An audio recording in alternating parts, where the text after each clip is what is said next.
Welcome, my friends. Tonight, our tale of the dark, mysterious, and fantastic continues our first multi-part story. In part one, Watson, who is now married and no longer living at Baker Street, came to visit Holmes, only to find that he was about to be visited by a mysterious stranger with a most important case for him. Come sit and hear part two of the story, where we meet the mysterious stranger and hear the details of the case. If you enjoy the tale, click like to let others know. Subscribing will let you travel with us on future adventures, and the bell notifying you as we set off. And if you want to join our merry band, come visit us on Patreon. Watch for where Dodger is hiding, and comment with the timestamp and location written within the next month. The first correct comment will be pinned to the top of the page and the author named in a later episode. There will also be a list of everyone that got it right at the end of the same episode. Let me know in the comments if you would like to experience more Sherlock Holmes in later episodes, and if there are any specific stories you would like to see portrayed in this format. If you join my Patreon, you can share in the discussion about the stories told with both myself and other members. See the description for details of our Patreon and other social media pages. For now, though, sit back and relax as you watch part two of A Scandal in Bohemia. It's time to enter the Cave of Chronicles.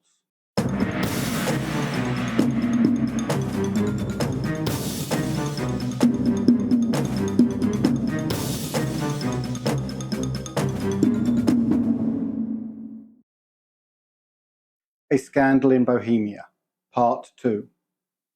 A slow and heavy step, which had been heard upon the stairs and in the passage, paused immediately outside the door.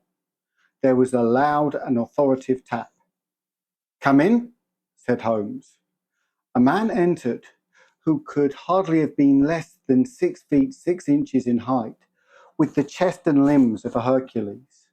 His dress was rich, with a richness which would, in England, be looked upon as akin to bad taste.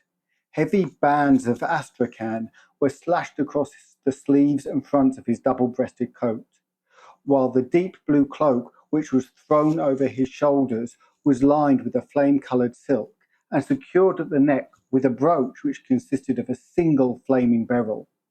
Boots which extended halfway up his calves and which were trimmed at the top with a rich brown fur completed the impression of barbaric opulence which was suggested by his whole appearance.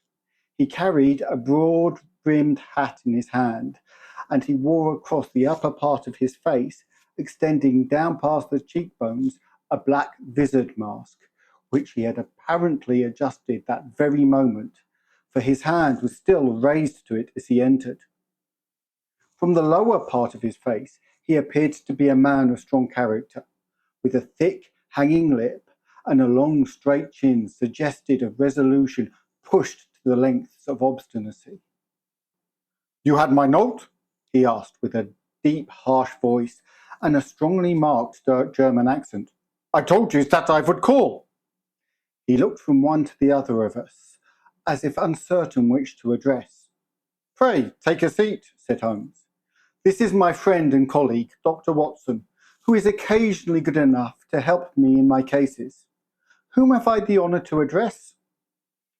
"You may address me as Count von Kram, a Bohemian nobleman. I understand that this gentleman, your friend, is a man of honour and discretion, whom I may trust with a matter of the most extreme importance. If not, I should much prefer to communicate with you alone." I rose to go, but Holmes caught me by the wrist and pushed me back into my chair. "It is both or none," said he. "You may say before this gentleman anything you wish to say to me." The Count shrugged his broad shoulders. "Then I must begin," said he, "by binding you both to absolute secrecy for 2 years. At the end of that time, the matter will be of no importance. At present, it is not too much to say that it is such fate it may have an influence upon European history." "I promise," said Holmes. And I.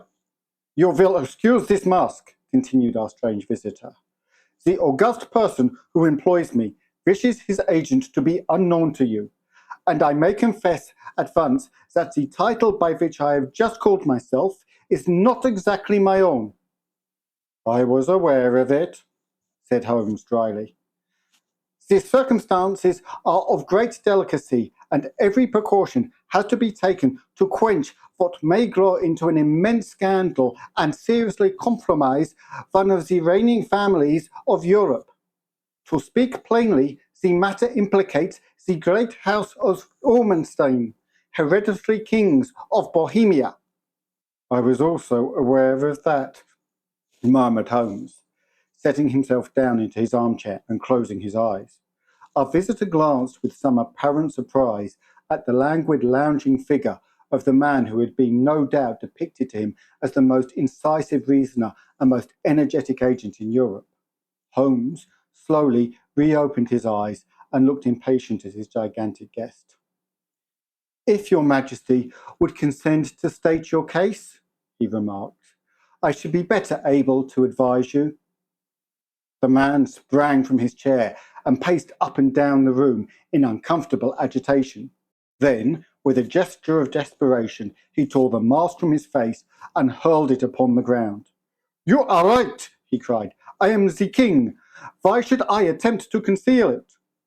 Why, indeed, murmured Holmes. Your Majesty had not spoken before I was aware that I was addressing Wilhelm Gottschalk Sigismund von Ormstein, Grand Duke of Cassel-Felstein, and the hereditary king of Bohemia. But you can understand, said our strange visitor, sitting down once more and passing his hand over his high white forehead. You can understand that I am not accustomed to doing such business in my own person. Yet the matter was so delicate that I could not confide it to an agent without putting myself in his power. I have come incognito from Prague for the purpose of consulting you. Then pray consult, said Holmes, shutting his eyes once more. The facts are briefly these. Some 5 years ago, during a lengthy visit to Warsaw, I made the acquaintance of the well-known adventuress Irene Adler. The name is no doubt familiar to you? Kindly look up in my index, Doctor, murmured Holmes, without opening his eyes. For many years, he had adopted a system of docketing all the paragraphs concerning men and things, and so it was difficult to name a subject or a person on which he could not at once furnish information. In this case, I found a biography sandwiched between that of a Hebrew rabbi and that of a staff commander who had written a monograph on deep-sea fishes. Let me see, said Holmes. Born in New Jersey in the year 1958. Contralto. La Scala. Prima donna, Imperial Opera of Warsaw. Yes. Retired from operatic stage. Ha! Living in London. Quite so. Your Majesty, as I understand, became entangled with this young person, wrote us some compromising letters, and is now desirous of getting those letters back. Precisely so. But how? Was there a secret marriage? None. Your legal papers or certificates? None. Then I fail to follow, Your Majesty. If this young person should produce her letters for blackmailing or other purposes, how is she to prove their authenticity? There is the writing. Pooh-pooh. Forgery. My private notepaper? Stolen. My own seal?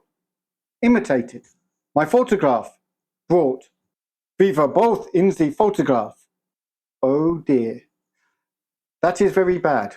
Your Majesty has indeed committed an indiscretion. I was mad. Insane. You have compromised yourself seriously. I was only Crown Prince then. I was young. I am but 30 now. It must be recovered. We have tried and failed. Your Majesty must pay. It must be brought. She will not sell. Stolen then. 5 attempts have been made. Twice burglars in my pay ransacked her house. Once we diverted her luggage when she travelled. Twice she has been waylaid. There has been no result. No sign of it? Absolutely none, Holmes laughed. It is quite a pretty little problem, said he. But a very serious one to me, returned the king reproachfully. Very indeed. What does she propose to do with the photograph? To ruin me. But how? I am about to be married. So I have heard. To Clotilde Lothman von Saxe-Meiningen, second daughter of the King of Scandinavia. You may know the strict principles of her family. She is herself the very soul of delicacy. A shadow of doubt as to my conduct would bring the matter to an end. And Irene Adler threatens to send them the photograph. And she will do it. I know that she will do it. You do not know her, but she has a soul of steel. She has the face of the most beautiful of women and the mind of the most resolute of men. Rather than I should marry another woman, there are no lengths to which she would not go. None. And you are sure that she has not sent it yet? I am sure. And why? Because she has said that she would send it on the day when the betrothal was publicly proclaimed. That will be next Monday. Oh, then we have 3 days yet, said Holmes with a yawn. That is very fortunate, as I have 1 or 2 matters of importance to look into just at present. Your Majesty will, of course, stay in London for the present. Certainly. You will find me at the Langham, under the name of the Count von Kram. Then I shall drop you a line when we know how we progress. Pray do so. I shall be all anxiety. Then, as to money, you have carte blanche. Absolutely. I tell you that I would give one of the provinces of my kingdom to have that photograph. And for present expenses? The king took a chamois leather bag from under his cloak and laid it upon the table. There are £300 in gold and 700 in notes, he said. Holmes scribbled a receipt upon a sheet of his notebook and handed it to him. And Mademoiselle's address? He asked. It is Byrony Lodge, Serpentine Avenue, St. John's Wood. Holmes took a note of it. One other question, said he. Was the photograph in the cabinet? It was. Then good night, Your Majesty. I trust that we shall soon have some good news for you. And good night, Watson, he added, as the wheels of the royal brougham rolled down the street. If you would be good enough to call tomorrow afternoon at 3 o'clock, I should like to chat this little matter over with you. Thus ends Part 2. In Part 3, Holmes begins his contest of wills with Irene Adler, whom, after which he forever called the woman, in an attempt to recover the photo of the King of Bohemia. I hope you enjoyed the story. Did you spot Dodger? If so, remember to comment. Also, like, subscribe, and click the bell to see episode 3. Maybe even join us on Patreon. Until next time, farewell.